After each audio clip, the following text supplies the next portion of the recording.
Hi class, this is kind of an unusual demo here. It'll be the first time we've ever done it this way, but we're looking at the ignition analyzer, which includes an ignition oscilloscope. That's the main thing I'm going to be showing you today, since we are covering ignition systems. And so I have already turned on the scope. There's a switch on the back, and scope's right here. You've got other information on the other side of the screen right here, and I will try to show you as much as I can in this demo with the time I've got. And so the first thing we'll do is be connecting the vehicle to the scope, which there are multiple leads that are going to be connected to this. So I'm going to set this up to look at the vehicle, and we will get you back on the recording in a minute here. Okay, one of the first things we're going to be doing is connecting to the coil. Two different connections. We need a connection to the primary negative. Remember, the ground is what's switched off on the primary, and so that's the signal we want. That is also the RPM signal. And the other thing we need connected to the coil is for the high voltage pickup called the KV pickup. It will be an inductive clamp that goes around the coil wire at the coil. So I've pointed the camera at the coil so you can see this pretty well. I'm going to first connect the KV pickup, the high voltage pickup, to the coil. And there is a boom on this scope, a big arm that has all the leads attached to it. So I'm going to take those off here and kind of lay them on the vehicle just to have them handy for me when I need them.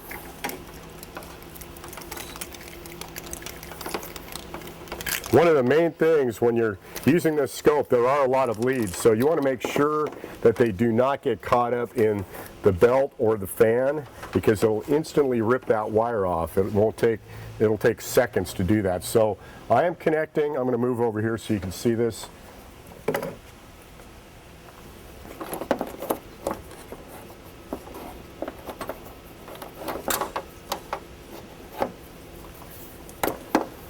Move around to the side. Okay, so I'm over here pointing at the coil wire right here, and I have a perfect spot to connect that on. This inductive clamp is going to go right around that like so. I don't know if you can see how well you can see that. I guess you can see it okay. It's this little chrome inductive clamp right around the coil wire. Make sure that inductive clamp is closed all the way, otherwise you won't get a good signal. The other thing I need to do is connect now to the primary, and to do that I have on this particular vehicle I need a back probe wire to go in there, and I won't tell you how I know this, but I know that this is going to be our coil negative. I already know because I have done this many times on these vehicles, so I'm just back probing the negative. Carefully, of course. I've just got a back probe lead with the alligator clip on the other end, and that is going to connect to, I know it doesn't look very yellow, but it was originally yellow, and that would be the coil negative.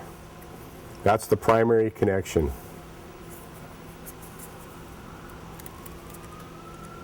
Okay, so I've connected that. Now, that wire you don't really want to touch when it's running, because that will be about 200 to 400 volts like we talked about, and so it won't hurt you, but it won't feel good. It'll give you a pretty good little zing if you touch it. So the other lead, and these are Siamese together on here, you're going to connect that to a good ground.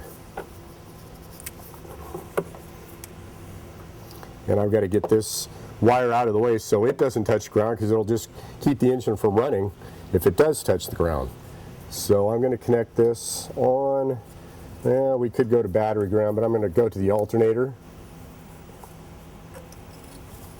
Okay, and I have removed the air cleaner, MAF sensor, intake duct, all of that from this, just to make it easier for you to see the connections.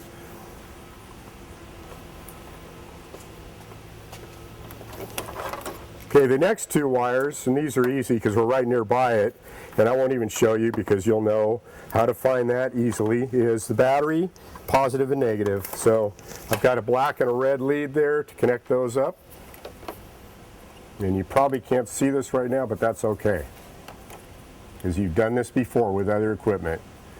Okay, now I'm going to shut it off. I'm going to move over. Well, actually, I'll just keep it running, and I need to show you two really important connections for what we're going to be doing, and that is looking at the actually one more connection. We're going to be looking at the primary and secondary on this, but we need to identify cylinder number 1. Okay, so on this engine, that is on the left-hand bank. That is bank 1. So you always want to find out where number 1 cylinder is, because wherever you put this inductive clamp, this is the trigger pickup for number 1 cylinder. That is how the scope will determine the firing order. Whatever wire you put this on becomes number 1. So that's critical that you do it right. So I'm going to zoom over here.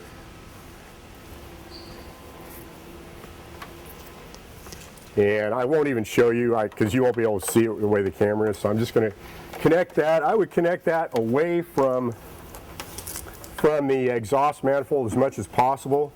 I could do it at the distributor, but I'm just going to clamp it. Good spot up here on the plug wire. It doesn't have to be any particular place on the plug wire. It could be anywhere. Okay, so we're ready to go with this. I have to put the air cleaner back on, and I'll get back with you in a minute. I'm back with you after setting this up on the vehicle and setting the scope up. I'm going to show you a couple things on the scope.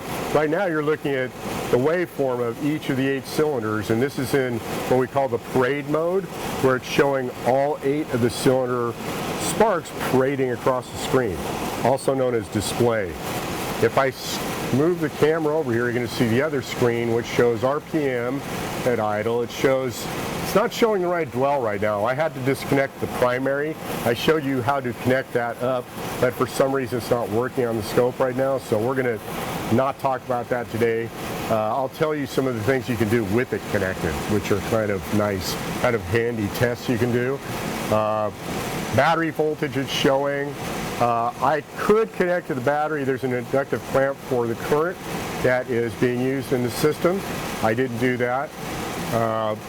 But scrolling over here, you can see, well, at the bottom on this screen, it shows you a, where does it say it?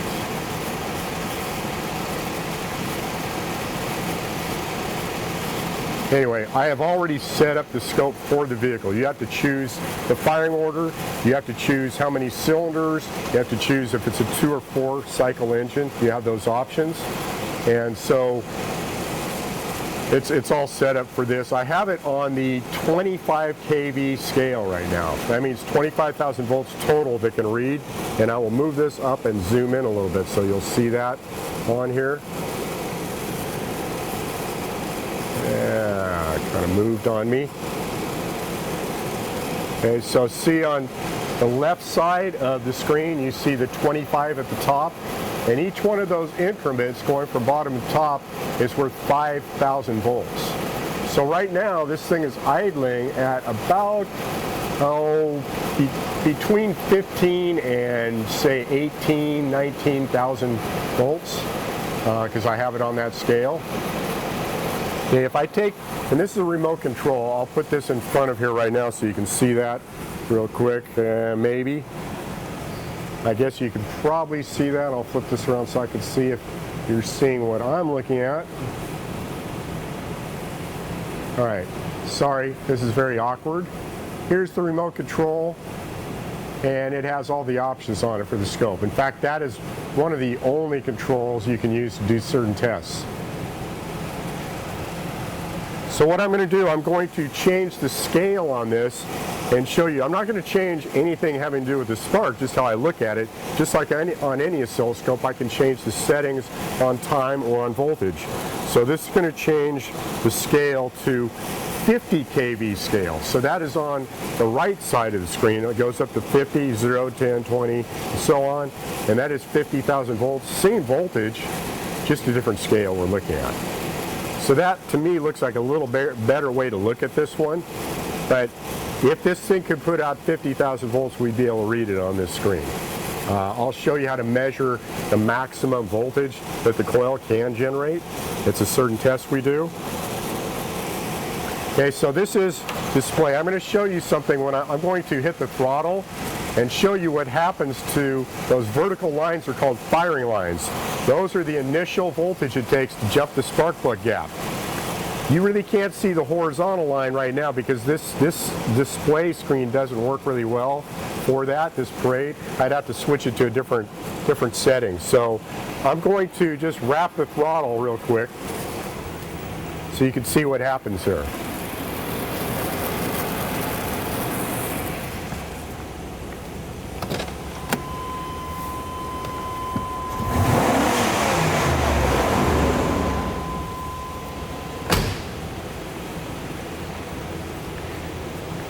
Now I wasn't looking at the scope when I did that, but I'm pretty sure you saw those firing lines, vertical lines, increase by quite a bit. I don't know what they went to. Later on I'll find out. But whatever they went to, I went wide open throttle suddenly. I just snapped the throttle open and closed, and whatever it required, the highest voltage it went to, that is called the required voltage, meaning how much energy it takes to jump that spark plug gap under that condition. Meaning a lot of pressure in the cylinder, fairly rich condition. It could be rich or lean depending on the, how the thing's running. The compression in the engine, the spark plug gap, all those things determine how much voltage this will require. That is the interesting thing about ignition systems is we cannot force them to use more or less voltage than they're using. They'll use what they need. They're self-regulating. Okay, so I'm going to change to a different screen setting here and show you. I can look at individual cylinders on here, so I'm going to hit that, and let's see, where are we here? Special. So if I hit number 1, notice how it separated number 1, moved it above the others, and it stretched it out. So you're seeing more of it, and I'm going to change this a little bit. Sorry, I'm going to get in the way here. Adjust it so you can see it all on the screen. There. Now you can see a little more of number 1 cylinder firing. And all I did was push the button on the remote control for number 1. This is the number 1 on the keypad. There's a little bird in here helping me with this demo. I push it again, and that goes back to normal. I can pick any one of those 8 cylinders and separate it, put it above the others to see if there's anything I notice about it different. Okay, I'm going to go to a completely different setup, which will be raster. Okay, so this one is with each cylinder stretched out, and I need to do a little adjustment on the screen, but in a minute, it's going to go from bottom to top in the firing order. So number 1 at the bottom, it goes 1, 8, 4, 3, 6, 5, 7, 2.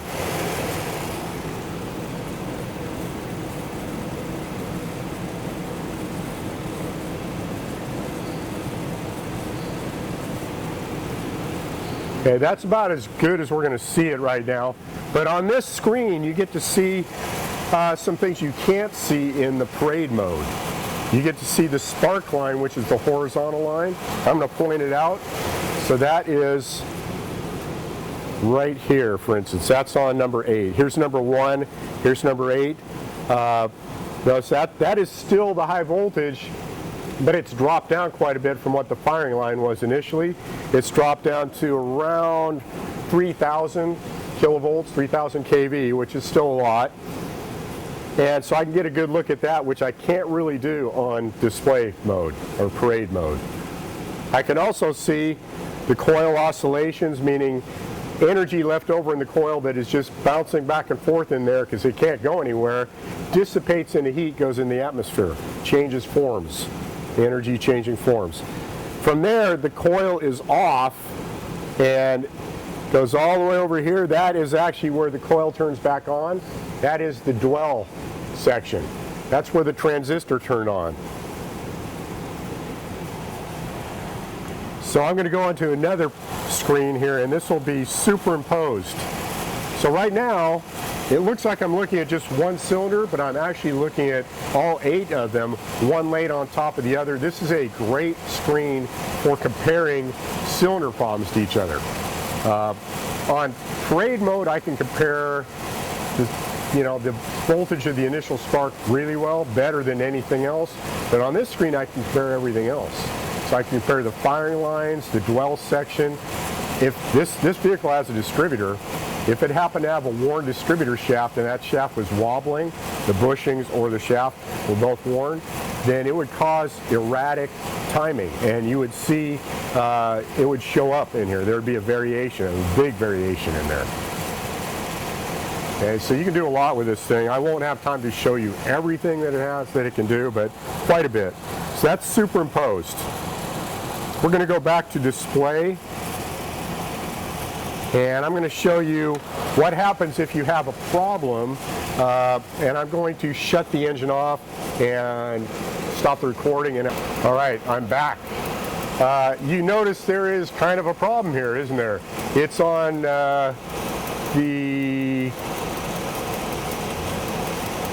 this would be the 4th cylinder in the firing order, 1843. It's number 3 cylinder. Now I'm going to make it even worse.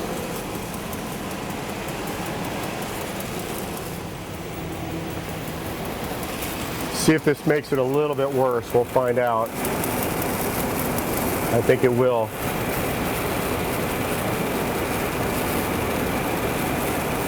Okay, what I did was I held the spark plug wire away from the ground. All I did was pull off the spark plug wire, which simulated an open in a spark plug wire, or an open somewhere in that secondary circuit.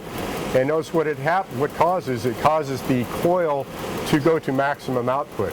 So I think it was hitting probably at least 45,000. I couldn't look at it while I was doing it, but just so you can see it while I'm doing that. But anyway, that is an indicator of an open causing very high voltage, meaning high resistance causing high voltage to make this try to spark, and it's not. Okay, so I'm going to shut it off a minute. Oops, just messed that up.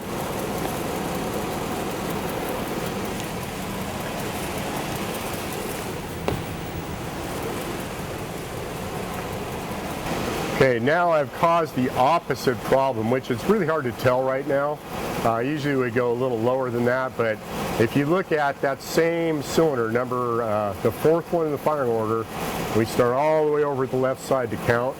And so that is number 3 cylinder. Notice it's shorter than the others. And especially if I rev the engine, you'll see that effect, that it stays low. That is meaning a short in the secondary, not requiring very much voltage. I'm going to quickly snap the throttle. You tell me if you notice anything.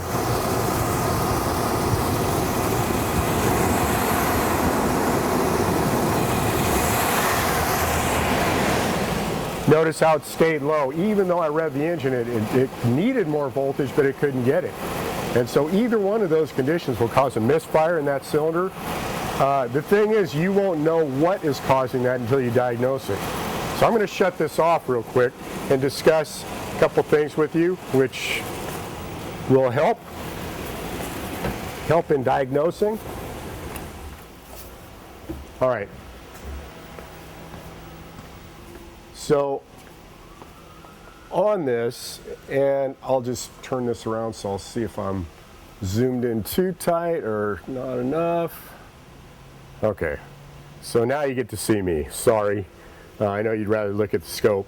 But anyway, either of those problems can be an internal problem, meaning a cylinder problem, compression, for instance, low compression or too high compression, or it can be a ignition problem, or it can be a fuel problem. We don't really know. The scope tells us not just about ignition system, but about the engine running in general. And so there's an easy way to tell if you already have the scope connected there and you have either a high firing line or a low firing line. You can tell if it's internal, meaning a cylinder problem, and that would include compression or include the spark plug itself, anything having to do with the cylinder itself, or an external problem, which would be the ignition system. Okay, so we already did we did both the tests actually. I grounded it just now, so if I had a high firing line to begin with, and I pull that spark plug wire off and I ground it, the effect that has is taking away the spark plug gap. It's just going straight to ground, so it shouldn't take much voltage. If it does do that, if the firing line drops down, that tells me that the ignition system is okay. It is an internal cylinder problem, including possibly the spark plug, but it could be fuel, it could be compression, either one of those things. So you would diagnose it that way. If I have a low firing line and I want to see if the ignition system is the problem or it's an internal cylinder problem, I disconnect the plug wire and I hold it away from the ground, which I did that. That's why I jumped up to maximum coil output. If it does that, that tells you the ignition system it's okay. So you're dealing with an internal cylinder problem, either fuel or compression. If, like on a low firing line, if it's external problem, let's say it doesn't change at all, then you got a shorted spark plug wire. Maybe it's as simple as the plug wire is melted to the exhaust manifold and it's shorting. That happens. If you have a high firing line and it's the ignition system causing it, it's not going to change. Remember, it's going to stay up high when you try to ground it. Probably an open spark plug wire internally. You'd measure it with a ohm meter to be able to tell you that. So I think I've run out of time right now. I'm supposed to get out of here at this point. I only had a short amount of time to do this, so I hope you learned something from this. I'll try to do some more of these. It's just going to be kind of limited, but I'll do as much as I can. Go back and review this as much as possible, okay?